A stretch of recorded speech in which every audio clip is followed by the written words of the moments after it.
नमस्कार। तो आज है 28 जुलाई और देखिए ईरान ने कहां किए हैं अमेरिकी बेस पर हमले या अमेरिकी ठिकानों पर हमले, और साथ ही साथ हूती ने किस तरह से सऊदी अरब को जबरदस्त नुकसान पहुंचाया है। इसके अलावा मुस्तफा खामनेई आखिर जो परमाणु कार्यक्रम है उसको लेकर क्या सोच रहे हैं और क्या उनके दिमाग में बातें चल रही हैं, आज इन सब बातों पर चर्चा होगी। लेकिन शुरुआत हमलों की, ईरान हमले की करते हैं। तो उत्तरी इराक के एरबिल शहर में मंगलवार तड़के कई जोरदार धमाकों की आवाजें सुनी गई हैं। लोकल मीडिया रिपोर्टों के अनुसार ईरान से जुड़े ड्रोन हमलों ने एरबिल के आसपास के कई इलाकों को निशाना बनाया है। अमेरिकी वाणिज्य दूतावास के पास भी धमाकों की आवाजें सुनाई दी है और बताया जा रहा है कि ये धमाके बहुत जबरदस्त थे। सुरक्षा एजेंसियों की माने तो उनकी तरफ से अलर्ट है। हमलों के बाद क्षेत्र में लगातार तनाव बढ़ गया है और इसके बाद हमने देखा कि किस तरह से कुछ तस्वीरें सामने आई है जिसमें इस धमाके के बाद आग लग गई। सैन्य गतिविधियां इसके बाद बढ़ने लगी। खबरों के जैसे ही ये खबरें सामने आई है, इस घटनाक्रम ऐसे समय में हुआ है जब अमेरिका और ईरान के बीच कूटनीतिक वार्ता जारी है और अमेरिकी राष्ट्रपति डोनाल्ड ट्रंप ने बातचीत विफल होने पर फिर से सैन्य कार्रवाई की चेतावनी दे दी है। लेकिन इसी बीच ये बड़ा हमला बताया जा रहा है ईरान की तरफ से, जिस तरह से दावे किए जा रहे हैं। हालांकि इन दावों की अभी तक पुष्टि नहीं हुई है। अल जजीरा की माने तो उसकी रिपोर्ट के अनुसार उत्तरी इराक के एरबिल के उत्तर पूर्व में स्थित खलीफान और सोरान क्षेत्रों में कम से कम 4 ड्रोन हमले किए गए हैं। सूत्रों का मानना है कि इन ड्रोन हमलों के बाद कई स्थानों में भीषण आग लग गई है। हमलों के बाद सुरक्षा स्थिति को देखते हुए अमेरिकी सैन्य गतिविधियां उस जगह पर बहुत तेज कर दी गई। रात में हमने देखा कि जो तस्वीरें सामने आई है उसमें बताया यह जा रहा है कि वहां पर जो अमेरिकी हेलीकॉप्टर से गश्त बढ़ा दी गई। एरबिल की बात की जाए तो इसके ऊपर 10 से अधिक अमेरिकी लड़ाकू विमानों को इस धमाके के बाद उड़ते हुए देखा गया। साथ ही ड्रोन भी यहां पर उड़ान भर रहा था। यानी स्थिति का जायजा लेते हुए अमेरिका और उनकी सेना देखी गई। हालांकि अमेरिकी अधिकारियों की तरफ से अभी फिलहाल किसी सैन्य कार्रवाई या नुकसान की आधिकारिक पुष्टि से लेकर नहीं की गई है और किसी तरह की बात सामने नहीं आई है कि क्या नुकसान हुआ है, क्या दिक्कतें आई हैं, कितना बड़ा धमाका था। यह अमेरिका की तरफ से अभी इस बात की पुष्टि नहीं हुई है। ईरान की सरकारी टीवी यानी IRIB ने इराकी सूत्रों के हवाले से जो दावा किया है उसके अनुसार सुलेमानिया प्रांत के खोरमोर गैस क्षेत्र पर भी हमला हुआ है। गैस प्लांट पर हमला जबरदस्त बताया जा रहा है। रिपोर्ट में यह भी कहा गया है कि अल अनबर प्रांत में एक अमेरिकी ड्रोन को मार गिराया गया है और इसकी तस्वीरें भी अब जो वहां की स्थानीय मीडिया है वो दिखाने की कोशिश कर रही है। और जो ड्रोन मार गिराया गया अमेरिका का, वो हदीथा बांध के पास बताया जा रहा है कि इस ड्रोन को मार गिराया गया है। जो हमला ईरान की तरफ से, ऐसा कहा जा रहा है कि ईरान की तरफ से किया गया, उसमें अमेरिकी ड्रोन के मलबे की तस्वीरें भी दिखाई गई हैं। यह घटनाक्रम ऐसे समय में आया है जब अमेरिका और ईरान के बीच महत्वपूर्ण कूटनीतिक बातचीत हो सकता है आगे बढ़े। 2-3 दिन से बिल्कुल अमेरिका और ईरान के बीच शांति थी, लेकिन हॉर्मुज में अमेरिकी दबाव के बाद, यानी अब जो नाकेबंदी है उसे और कड़ी कर दी गई है। इसके बाद ईरान की तरफ से यह हमला एक तरह से, देखिए ईरान ने अभी तक इस बात की पुष्टि नहीं की हमला उसकी तरफ से हुआ है, लेकिन जो दावे किए जा रहे हैं, ऐसा कहा जा रहा है कि हमला किया गया है जो अमेरिकी ठिकाने हैं वहां पर। तो इसको किस तरह से लिया जाएगा वो तो आगे की बात है। लेकिन अगर अमेरिकी राष्ट्रपति डोनाल्ड ट्रंप की बात की जाए तो सोमवार को एक्सियोस से उन्होंने कहा था कि यदि वार्ता सफल नहीं होती है तो फिर अमेरिका बहुत मजबूत सैन्य कार्रवाई पर लौट सकता है। हालांकि उन्होंने ये भी कहा कि फिलहाल बातचीत को एक और मौका देने के लिए हमले रोके गए हैं।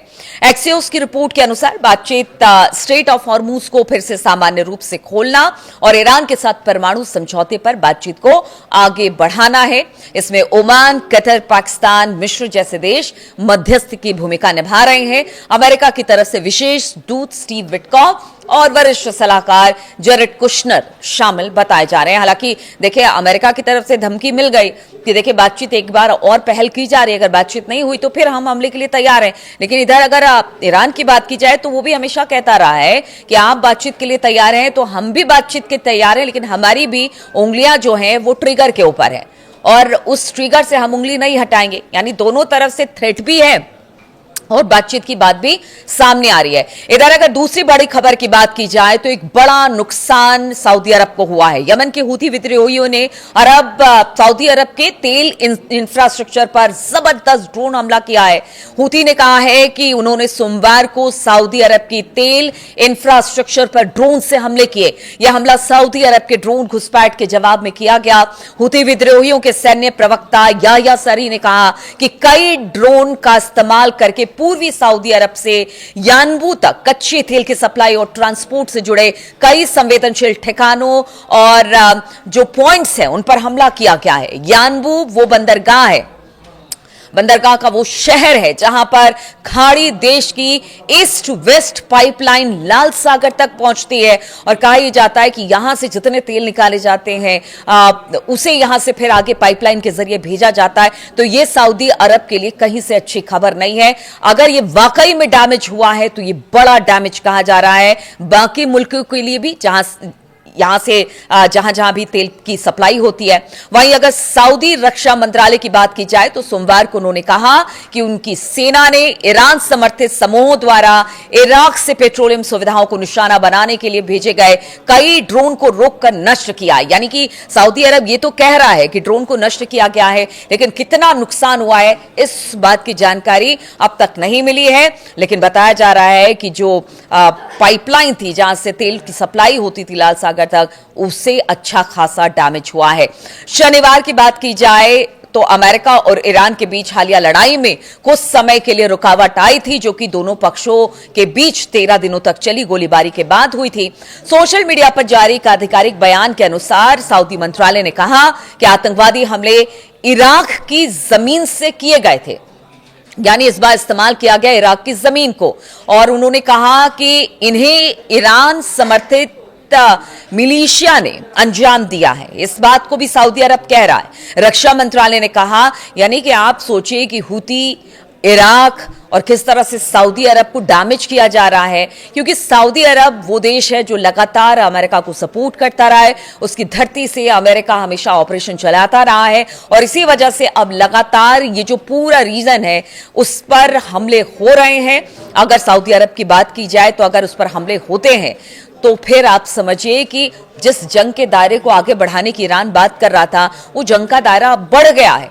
और अब ये बात समझ में आ रही है डोनाल्ड ट्रंप को कि देखिए अब बातचीत ही विकल्प है, क्योंकि पहले ही कह दिया गया था कि देखिए अमेरिका को खतरे में डालकर जो बाकी बचे उनके गोला बारूद मिसाइल के भंडार है उनको थोड़ा बचा लिया जाए। इसलिए बातचीत का एक और रास्ता इख्तियार करने की तरफ आगे डोनाल्ड ट्रंप बढ़ आए हैं और उन्होंने कहा है कि बातचीत नहीं तो फिर एक बार से, यानी कि थोड़ा सा टाइम और ले रहे हैं जिससे कि बातचीत पता नहीं हो पाएगी, क्योंकि बहुत बार हमने देखा है बातचीत के रास्ते को चलते चलते अचानक से मामला डिरेल होता है और फिर हमले तेज हो जाते हैं।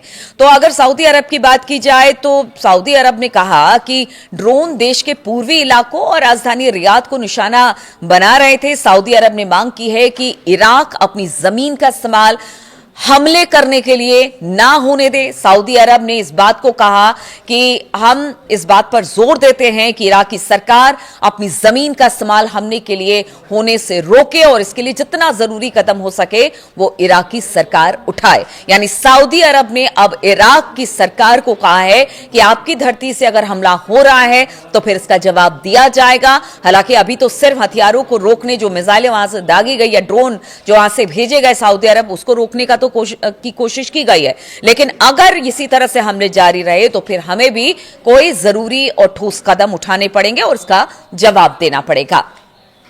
देखिए अगर बात की जाए इसी महीने की शुरुआत में तो अमेरिका और ईरान के बीच तनाव शुरू हो गया था।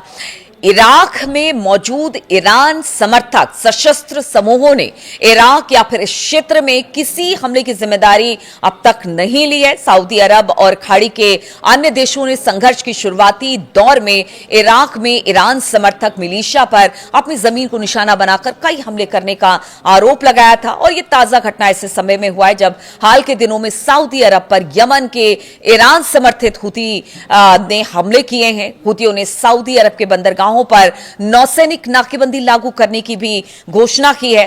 ईरान के।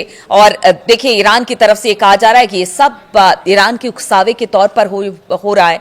तो यानी कि इराक की धरती का भी इस्तेमाल हो रहा है, हुती भी लगातार सऊदी अरब पर हमला कर रहा है। और देखिए, इसका सबसे बड़ा कारण यही है कि अमेरिका जहां जहां जिन जिन देशों से अपने ऑपरेशन को अंजाम देता है, उन सब जगहों को अब टारगेट किया जा रहा है। और कल मैंने बताया भी था कि हिजबुल्लाह का समर्थन मुस्तफा खामनेई ने भी कर दिया है। तो हिजबुल्लाह, हमास, हुती सब मिलकर लगातार इस रीजन में हमले कर रहे हैं। और ये चीज अब अमेरिका को समझ में आ रही है कि देखिए, अगर इस तरह से अगर चौतरफा हमले अलग अलग जगहों पर होंगे तो फिर कैसे युद्ध खत्म होगा। इसी बीच ईरान के सर्वोच्च नेता अयतुल्लाह अली खामनेई की मौत के बाद तेहरान की सत्ता मुस्तफा ने संभाली और मुस्तफा ने एक संकेत अब दे दिया है। देखिए, अयतुल्लाह अली खामनेई नहीं चाहते थे कि किसी तरह का परमाणु कार्यक्रम उनके यहां हो, या फिर वो परमाणु बम बनाने या परमाणु हथियार के फेवर में कभी नहीं थे। लेकिन मुस्तफा खामनेई, कहा जा रहा है कि उनसे बिल्कुल अलग है। वो चाहते हैं, यानी मुस्तफा खामनेई चाहते हैं कि परमाणु जो बम है या परमाणु हथियार है उससे लैस ईरान हो। और ये दावा किया जा रहा है, अमेरिकी खुफिया रिपोर्ट के मुताबिक उनका कहना है कि मुस्तफा खामनेई अपने पिता की तुलना में ईरान को परमाणु हथियारों से लैस करने की अधिक हिमायती दिखाई देते हैं। और पीछे जो हमने देखा कि एक रिजीम चेंज की बात हो रही थी, अमेरिका को भी लगा, इजराइल को भी लगा कि रिजीम चेंज करने के बाद सब कुछ खत्म हो जाएगा, ईरान पर उनकी सत्ता होगी या फिर वो अपने हिसाब से ईरान को चला सकते हैं। लेकिन ऐसा हुआ नहीं। तो आप समझिए कि अगर मुस्तफा खामनेई की ये बातें सामने आ रही कि वो चाहते हैं कि परमाणु हथियारों से वो लैस हो, और जो आक्रामकता उन्होंने अमेरिका के खिलाफ या इजराइल के खिलाफ अब तक दिखाई है और अब तक इस युद्ध में वो सस्टेन कर रहे हैं, तो कहीं ना कहीं वो इस बात के भी पक्षधर हैं कि क्यों ना ईरान को परमाणु बम बना लेना चाहिए, क्यों ना परमाणु हथियार बना लेना चाहिए। मुस्तफा खामनेई ने सार्वजनिक रूप से कभी ये बात नहीं कही कि परमाणु हथियार बनाने की वो हिमायती है, लेकिन खुफिया आंकलन और ये संकेत देते हैं कि उनकी मंशा अपने पिता से कहीं ज्यादा आक्रामक है। हालांकि अमेरिकी अधिकारियों ने यह भी साफ किया कि मुस्तफा के विचारों को लेकर जो खुफिया जानकारियां मिल रही है, उनमें से ज्यादातर युद्ध शुरू होने से पहले की है। अमेरिकी अधिकारियों का दावा है कि ईरान ने अपने सेंट्रीफ्यूज यानी परमाणु इनरिचमेंट में इस्तेमाल होने वाली जो मशीनें हैं, उनका एक बड़ा हिस्सा जो है वो मध्य ईरान स्थित एक बेहद मजबूत और अंडरग्राउंड फैसिलिटी में शिफ्ट करने की बात सामने आई है। इसे अमेरिकी खुफिया एजेंसियां पिकेक्स माउंटेन कहती है, जहां पर कहा यह जा रहा है कि हो सकता है कि जितनी मशीनें थी या एनरिच्ड यूरेनियम था सब वहां पर लेकर जाया गया है, और हो सकता है कि परमाणु हथियार या परमाणु बम भी ईरान बना ले। और इस तरह के कयास लगातार लगते भी रहे हैं। और मुस्तफा खामनेई जिस तरह से अग्रेसिव तरीके से या आईआर जिस तरह से जवाब अमेरिका को दे रही है, जिसकी वजह से उसे लगातार घुटनों पर आना पड़ रहा है, बार बार बातचीत के मंच पर आना पड़ रहा है, इससे साफ तौर से लगता है कि अयतुल्लाह अली खामनेई साहब की तरह मुस्तफा नहीं है। और वो चाहते हैं कि जो ईरान है वो परमाणु हथियारों से संपन्न देश बने। हालांकि देखिए, अभी तो इस बात को कहना सही नहीं है, लेकिन जो अमेरिकी खुफिया एजेंसी जो बात कर रही है उसमें वो दावा कर रही है कि हो सकता है कि ईरान बहुत जल्द इस पर काम भी शुरू कर दे, या काम कर रहा हो, या बहुत जल्दी डिक्लेयर भी कर दे। ये तो बहुत दिन से सुन रहे हैं। खैर, इस बात को रहने देते हैं। लेकिन मुस्तफा के अग्रेशन को सब जानते हैं कि आज जिस स्थिति में अमेरिका है ना, उस स्थिति में अगर मुस्तफा खामनेई या फिर आईआरजीसी नहीं होती तो शायद अब तक अमेरिका और इजराइल ईरान पर कब्जा कर लेता। इसीलिए लगातार हमले भी हो रहे हैं। नाकेबंदी अगर आप बढ़ाते हैं, अगर ईरान के आसपास के क्षेत्र में कहा जा रहा है कि बहुत ज्यादा बढ़ा दी गई है, बातचीत की पेशकश आप करते हैं, नाकेबंदी आप बढ़ाते हैं और फिर कहते हैं कि हमला ना हो, ऐसा हो ही नहीं सकता है। अब देखना होगा कि अगर ये शांति है तो कितने दिनों के लिए है। ये शांति क्या वाकई शांति और वार्ता में बदलेगी, या फिर यहां से फिर एक हमला शुरू हो जाएगा? क्योंकि देखिए, नेतन्याहू और ट्रंप कुछ ना कुछ खिचड़ी पकाते रहते हैं ईरान को लेकर, और वो खिचड़ी कैसी पकती है, किस तरह से वो ईरान को डैमेज करते हैं, उनकी मंशा भी यही रहती है। अब देखना होगा कि आगे किस तरह के हालात बनते हैं, दोनों की मुलाकात, बातचीत होती है या फिर बातचीत का कोई सॉल्यूशन निकलता है। क्योंकि कहा यह जा रहा है कि हो सकता है हॉर्मुज के मुद्दे पर थोड़ा सा ईरान नरम पड़ जाए और शायद इस पर कुछ बीच की बातचीत निकल जाए, लेकिन उसके लिए भी इंतजार करना पड़ेगा, क्योंकि बहुत बार अब तक हमने फरवरी महीने से लेकर अब सोचिए आप कि अगस्त आने वाला है और अब तक यही बातचीत युद्ध ही चल रही है, लेकिन उसका कोई नतीजा निकलकर सामने नहीं आ पाया। तो आगे इस पर क्या होगा, तमाम अपडेट्स के साथ मैं रोजाना आपके साथ जुड़ती हूं। बहुत बहुत शुक्रिया आप सभी का इस वीडियो में शामिल होने के लिए। कमेंट्स का इंतजार रहेगा।